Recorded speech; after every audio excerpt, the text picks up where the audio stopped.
Nós, mulheres, queremos só nossa dignidade, respeito, apoio. Nós queremos também ser vista.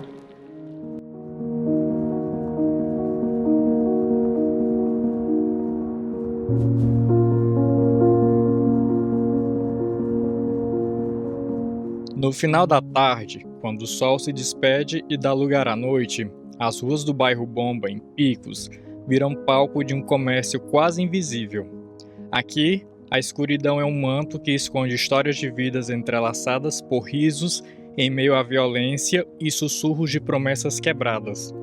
As Damas das Noites, personagens reais e anônimas de uma luta silenciosa, começam a aparecer nas esquinas e sob as luzes tremeluzentes dos postes, suas faces maquiadas com precisão escondem cicatrizes de batalhas cotidianas travadas em sarjetas sujas e vielas esquecidas. Cada uma delas carrega um olhar de resistência e um sorriso que desafia a dureza do mundo. Aqui nesse trecho que compreende as ruas São Benedito e a Avenida Deputado Saurtiga, no bairro Bomba, em Picos, se concentra grande número de mulheres e também usuários de drogas e meliantes dos mais diversos tipos de delitos. Situações diversas que podem ocasionar violência para as profissionais do sexo que estão em busca apenas de garantir um meio de sobrevivência. Esta senhora, de iniciais FVC, de 48 anos, que vive há 10 na prostituição, relata suas motivações e comenta que, diferentemente de muitas colegas de profissão, não faz uso de entorpecentes. Não tem um emprego, não tem uma renda, entendeu? Aí eu vivo desse aqui, entendeu? Vivo desse programa, entendeu? Aí pra me sobreviver, eu tenho que fazer isso aí, entende? Não tenho Bolsa Família, não tenho nada, entendeu? Não trabalho no canto nenhum, meu trabalho é só isso aí mesmo, entende? Mas não beijo com nada errado, não uso droga, não bebo, não fumo, entendeu? Só faço meus negócios lá direitinho e pronto, entende? Aí vou para então meu quartinho, pago meu aluguel, entendeu? Pago meu aluguel. Já para SMDA, que atua nas noites picoenses há 17 anos, revela que encara a prostituição como uma opção, tendo em vista que sua renda formal não é suficiente para a sobrevivência dela e da família, e por isso escolheu essa atividade como complemento. Minha mãe bebia muito essas coisas assim, aí eu não nesse tempo não existia hoje a tecnologia que tem, a mãe conversar com os filhos, aí pronto. Aí fui embora para Salvador, morei 18 anos lá e voltei. Mas eu trabalho também. Eu faço, mas não é sempre mais fácil. Eu estou todo dia por aqui vendendo lanche, assim, às vezes, mas às vezes eu não venho. Quando vem alguém, ela telefona para mim e vem, mas não é sempre não. Eu faço meus corre, meus bicos. Além da prostituição, a senhora... Eu trabalho. Leonise Osório, de 54 anos, foi a fundadora da APROSEP. Segundo ela, que atuou por cerca de 18 anos como profissional do sexo, hoje milita em prol dos direitos das trabalhadoras da noite e busca aproximá-las do poder público, visando a garantia de direitos e melhoria de vida dessas mulheres. E fazer valer a lei, aquelas leis que são brandas, fazer a lei, como tem a lei Maria da Penha, né, que pune o homem, que eu sei que era uma lei muito rígida, mas que se tornou banal. Ela banalizou a lei. Hoje não tem mais esta história de Maria da Penha que os homens continuam matando a mulher. E não há nada a fazer. Esta mulher, que preferiu ser identificada apenas como DMDM, é proprietária de um bar e casa de encontros há mais de 40 anos às margens da BR-316 no bairro Bomba, e conta como eram os tempos áureos no recinto e a relação atualmente entre as meninas que residem no Point e os clientes que frequentam o mesmo. As meninas que trabalham comigo é assim, os homens chegam, escolhem, aí pega a camisinha, manda chamar, vai e sai, eu vai pro quarto, eu dou café, dou comida, dou tudo. Elas só o que elas querem, bebe com quem quer, sai com quem quer. Não, isso aí foi antigamente, aquela Zé Mãozinha, era daquele povo antigo. Hoje De 20 anos pra cá, a mulher faz o que quer. Dionísia também tem muitas memórias da época que atuou como uma dama da noite e relembra algumas situações embaraçosas que já presenciou. Já teve muitas que faleceram. Inclusive, primeiramente, teve algumas que tinham o problema, mas não queria tratar. Vergonha, medo. Devido a ela ser uma profissional do sexo conhecida de muitas pessoas, ela, quando foi diagnosticada, já em um câncer avançado, ela se isolou. Se isolou e ficou podre em vida. Quando veio o tratamento, foi tarde e veio alto. Uma mulher com 40 e poucos anos. A segunda pessoa, essa foi a pessoa M e essa pessoa S.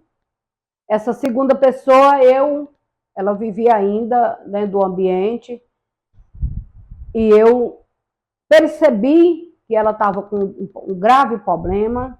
Ela se isolava, ela fazia programa, mas de repente ela estava sentindo dores. E eu, de pronto, estava ali para levar ela para o hospital. Chegando no hospital, ela não quis fazer o exame, que é o Papa Nicolau, né? E não quis fazer no posto de saúde, que foi encaminhada, e ela dizia que não aguentava mais. Então, essa estourou tudo por dentro. A gente viu que ela morreu em casa, gritando de dor, não quis fazer o tratamento também, por medo e por vergonha. Já para esta outra mulher, de iniciais MG, que também é proprietária do antigo estabelecimento de sua mãe, fundado há mais de 40 anos, diz que raramente ocorrem casos de violência nesses espaços, principalmente ocasionado pela disputa de clientes. Já teve alguma treta de algumas mulheres, né? Mas nada grave também. Tipo, quase disputa de cliente, né? Um cliente queria ficar com uma e a outra ficou com raiva, mas só foi bate-boca mesmo, não tiveram agressão física, só verbalmente. De acordo com as mulheres entrevistadas, a APROSEP, Associação das Profissionais do Sexo de Picos, instituição criada em 2004, com o objetivo de politizar e fomentar políticas de prevenção às ISTs e capacitar mulheres para o empreendedorismo, a ONG exerce um papel fundamental de acolhimento e informação para este público. Eles não veem, ele traz o médico na casa da gente, como tem muitos que não vão atrás, né? Não procuram nem nada, aí fica difícil para elas. Mas que aí tem. Então a PROSEP, ela cumpre esse papel que seria do poder público. Quem quiser falar que fale, porque não, eles querem que o médico venha em casa, a gente tem que ir atrás, né? Falar com a agente de saúde, ir no postinho, mas não vem mais dizer que falta, não falta não. Ela não deixa faltar, ela é uma pessoa boa, ela sempre está perto da gente, ela vai atrás, saber se a gente está precisando de alguma coisa. É uma pessoa maravilhosa. Ela, estudinho, quando a gente está com problema, ela ajuda. Eu também, quando eu estou boa, eu ajudo. É uma pessoa maravilhosa demais, a Maria, eu amo ela estudinho. Eles têm um trabalho muito bonito para ajudar as pessoas. E ajuda da cesta básica, vai atrás das coisas, vai atrás de tudo. Todo mundo na pandemia, meu Deus, passando precisão, e ela corria atrás. Doente, que nem sabia também, ela não é, ia atrás para ajudar nós, né? Então, nós não tínhamos. Eu sempre fui a voluntária da PROSEP desde o começo. Hoje em dia eu faço parte da PROSEP e a gente sempre orienta ela sobre isso aí, sobre as doenças sexualmente transmissívees. Não só por ela ser garota de programa, não só ela, como as outras meninas mais jovens que a gente vê, que já está entrando nessa vida, a gente sempre orienta. Se prevenir, fazer o teste, sempre ir no CTA, fazer os exames, tudo legalzinho. Voluntária da APROSEP, MG conta que para algumas mulheres a prostituição funciona como o único meio de sobrevivência e que, infelizmente, muitas recorrem ao uso de drogas como escape da dura realidade. Eu acho que é falta de oportunidade também, né? O acolhimento da família, que é fundamental, apesar que muitos têm a família, bate muito em cima, mas é difícil. Quando entra nessa vida é muito complicado a pessoa tirar. É uma vida cruel, né? Isso.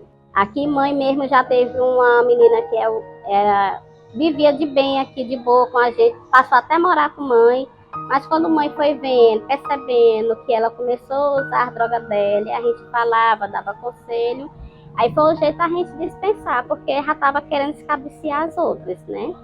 O professor e historiador Igor Menezes comenta o histórico da prostituição em Picos e seus impactos socioeconômicos e culturais. Eu diria que a prostituição em Picos ela foi institucionalizada, né, ligada a um ambiente, né, um prostíbulo, propriamente dito, na década de 60.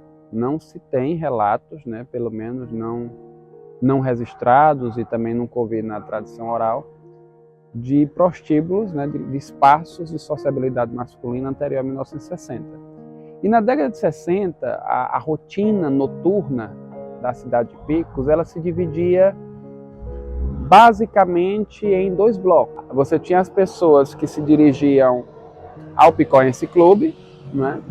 E você tinha aquelas pessoas que, ao sair da Praça Félix Pacheco, as famílias, né, chamadas as famílias de bem, se recolhiam em suas residências, e os rapazes, os homens já feitos, né, eles eram, né, eles vinham para o que nós chamamos de zona.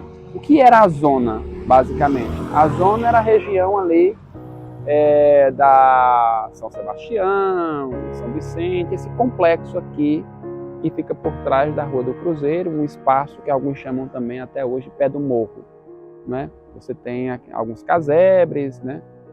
Algumas casas, alguns espaços, hoje muitos são espaços comerciais, né?